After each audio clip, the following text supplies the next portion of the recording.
Bocca di Rosa.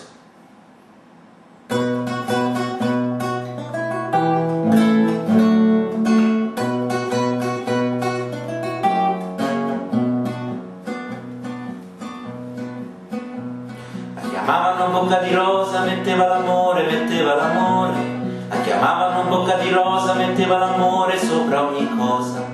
Appena scesa dalla stazione del paesino di Sant'Ilario, tutti si accorsero con uno sguardo che non si trattava di un missionario. C'è chi l'amore lo fa per noia, chi se lo sceglie per professione. Bocca di Rosa né l'uno né l'altro, lei lo faceva con passione. Ma la passione spesso conduce a soddisfare le proprie voglie, senza indagare se il concubito ha il cuore libero oppure a moglie. E fu così che Bocca di Rosa da un giorno all'altro si tirò addosso la funesta delle cagnette a cui aveva sottratto l'osso. Ma le comare di un paesino non brillarono certo iniziative, le contromisure fino a quel punto si limitavano all'inventiva.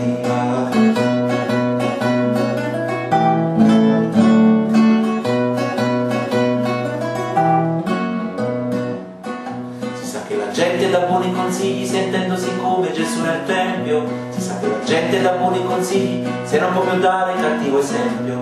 Così una vecchia mai stata moglie, senza mai figli, senza più voglie, si prese la briga di certo il gusto di dare a tutte il consiglio giusto. E rivolgendosi alle cornute le apostrofò con parole argute: il furto d'amore sarà punito, disse dall'ordine costituito. E quelli andarono dal commissario e dissero senza parafrasare: la schifosa c'ha troppi clienti, più di un consorzio alimentare. E arrivarono 4 gendarmi con i pennacchi, e arrivarono 4 gendarmi con i pennacchi e con le armi. Spesso gli sbirri e i carabinieri al loro dovere vengono meno, ma non quando sono in alta uniforme, l'accompagnarono al primo treno.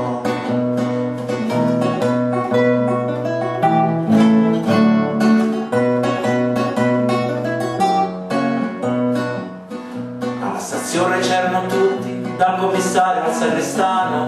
Alla stazione c'erano tutti con gli occhi rossi, il cappello in mano, a salutare chi per un poco, senza pretese, a salutare chi per un poco porta l'amore nel paese.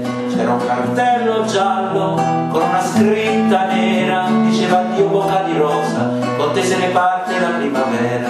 Ma una notizia un po' originale non ha bisogno di alcun giornale. Una freccia dall'arco scocca vola veloce di bocca in bocca, e la stazione successiva molta più gente di quanto partiva.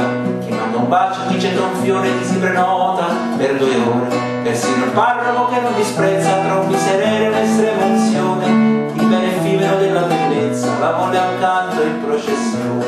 E con la Vergine in prima fila e Bocca di Rosa poco lontano si porta a spasso per il paese l'amore sacro e l'amor profano.